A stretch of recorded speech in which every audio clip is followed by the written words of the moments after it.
मंगल श्री महागणेशाय नमः। राधे राधे दोस्तों, कैसे हैं आप सब। दोस्तों, पितृपक्ष का आखिरी दिन अश्विन महीने की अमावस्या तिथि को होता है। इस अमावस्या को सर्वपितृ अमावस्या कहते हैं, क्योंकि इस दिन सभी पितरों का श्राद्ध तर्पण किया जाता है।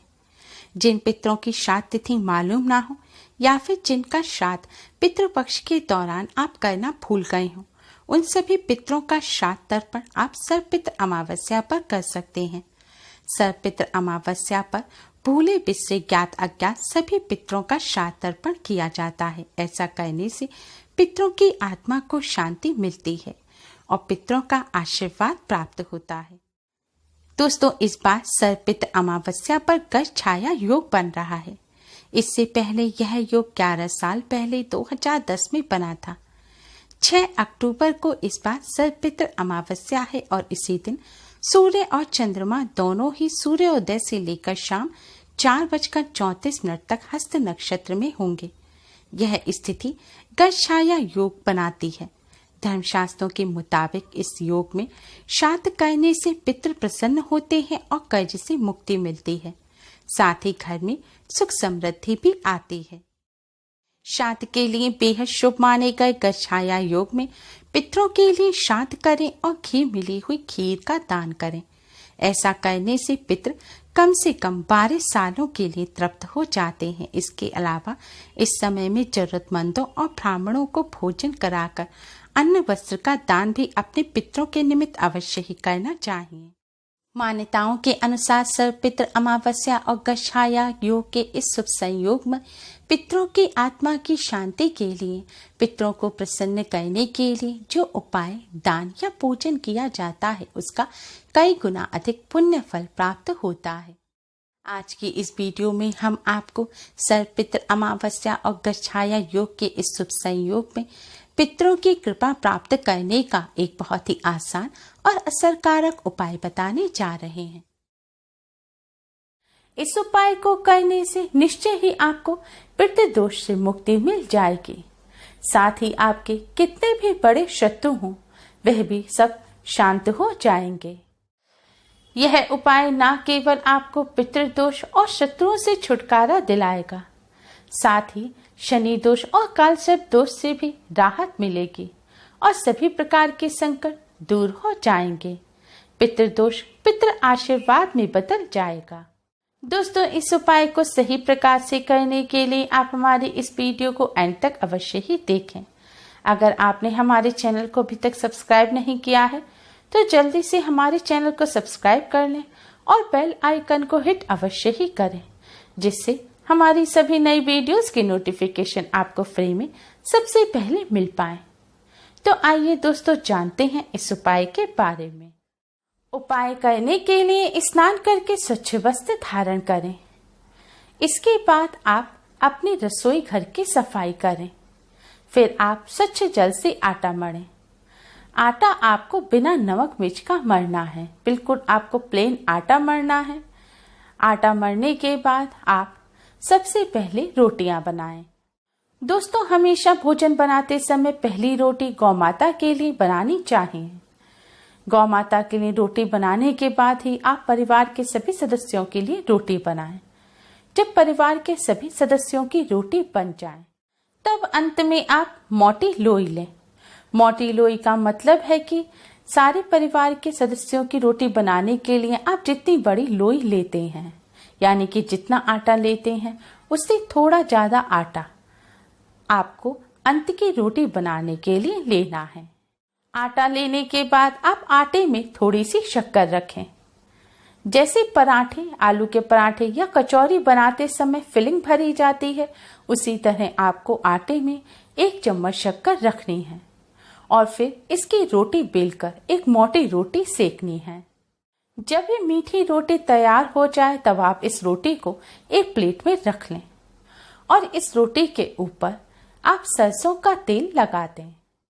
अब इस प्लेट को अपने मंदिर के सामने ले जाकर खड़े हो जाएं और भगवान श्री गणेश, भगवान विष्णु, माँ लक्ष्मी जी और पितृदेव को प्रणाम करें और सभी कष्टों और संकटों को दूर करने की प्रार्थना करें। शनिदेव को प्रणाम करें और शनि दोष को दूर करने की प्रार्थना करें। पितरों से जाने अनजाने में की गई अपनी सभी गलतियों की क्षमा मांगें और पितृ दोष को दूर करने की भी प्रार्थना करें और यमदेव को प्रणाम करें। यमदेव को प्रणाम करने के पश्चात अब आप इस रोटी को ले जाकर किसी काले रंग के कुत्ते को खिला दें। अगर काले रंग का कुत्ता ना मिले तो आप किसी भी और कुत्ते को भी इस रोटी को खिला सकते हैं। दोस्तों, शास्त्रों में बताया गया है कि श्राद्ध पक्ष के दौरान पितृ पशु पक्षी के माध्यम से हमारे करीब आते हैं। मान्यता है कि पितरों तक भोजन पहुंचाने के लिए चींटी, कौवे, स्वान, गाय व देव को भोजन कराया जाता है। यह भी मान्यता है कि यह पांचों पंच तत्व के भी प्रतीक हैं। स्वान को जल तत्व का प्रतीक माना जाता है, चींटी को अग्नि तत्व का, कौवे को वायु तत्व का, गाय को पृथ्वी तत्व का और देवताओं को आकाश का प्रतीक माना जाता है। इसलिए पितरों का श्राद्ध करते समय हम पांचों को आहार देकर पंच तत्वों के प्रति आभार प्रकट करते हैं। पंचबली का एक भाग स्वान को खिलाया जाता है। दोस्तों, स्वान को यमराज का पशु माना जाता है। माना जाता है कि यमराज के अपने 2 स्वान हैं जिनका नाम श्याम और सबल है। इसलिए श्राद्ध पक्ष में स्वान को भोजन कराने से यमराज प्रसन्न होते हैं। शिव पुराण में बताया गया है कि श्राद्ध पक्ष के दौरान स्वान को भोजन देते हुए कहना चाहिए कि यमराज के मार्ग का अनुसरण करने वाले श्याम व सबल नाम के 2 स्वान हैं। मैं उनके लिए यह भोजन का भाग देता हूँ। वे इस बलि को ग्रहण करें। इसे कुकर बलि भी कहा जाता है। इसलिए आप भी स्वान को भोजन कराते समय यह बात अवश्य ही बोलें कि यमराज के मार्ग का अनुसरण करने वाले श्याम व सबल नाम के 2 स्वान हैं। मैं उनके लिए यह भोजन का भाग देता हूँ। वे इस बलि को ग्रहण करें। आपको यह बोलने के बाद ही स्वान को भोजन कराना है। स्वान को रोटी देने के बाद आप हाथ जोड़कर स्वान को प्रणाम करें, यमराज को प्रणाम करें और भैरव भगवान को भी प्रणाम करें। स्वान को भैरव महाराज का भी सेवक माना जाता है। स्वान को भोजन कराने से भैरव महाराज प्रसन्न होते हैं और संकटों से भक्त की रक्षा करते हैं। जो लोग स्वान को भोजन कराते हैं उन्हें शनि देव की भी कृपा प्राप्त होती है और शनि दोष से राहत मिलती है। शास्त्रों में बताया गया है कि पितृपक्ष के दौरान पितरों की आत्मा की शांति के लिए, पितृदोष से मुक्ति प्राप्त करने के लिए, पितरों की प्रसन्नता के लिए स्वान को मीठी रोटी खिलानी चाहिए। ऐसा करने से पितृदेव प्रसन्न होते हैं, पितरों का आशीर्वाद प्राप्त होता है और पितृदोष से मुक्ति मिलती है। स्वान को इस तरह भोजन कराने से सभी तरह के संकट दूर हो जाते हैं। दोस्तों, हो सके तो पितृपक्ष में रोजाना आपको स्वान को इस तरह भोजन अवश्य ही कराना चाहिए। स्वान का बहुत महत्व शास्त्रों में बताया गया है। माना जाता है कि स्वान आपको राजा से रंक और रंक से राजा बना सकता है। स्वान को रोटी खिलाने से दुश्मन आपसे दूर रहेंगे। स्वान को प्रतिदिन भोजन देने से जहां दुश्मनों का भय मिट जाता है, वहीं व्यक्ति निडर भी हो जाता है। माना जाता है कि जो व्यक्ति अपने घर में स्वान को पालते हैं, यानी कि कुत्ते को पालते हैं, कुत्ता उस घर के रोगी सदस्य की बीमारी अपने ऊपर ले लेता है।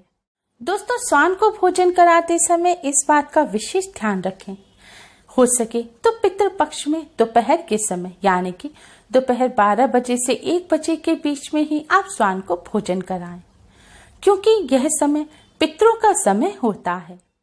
इस समय स्वान को भोजन कराने से पितृ बहुत जल्दी प्रसन्न हो जाते हैं।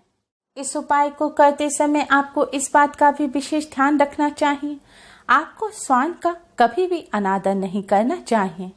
जैसे कुछ लोग होते हैं जो रास्ता चलते कुत्तों के ऊपर पत्थर फेंकते हैं, या फिर अपने घर में कुत्ते पालते तो हैं लेकिन उन्हें लात से मारते हैं।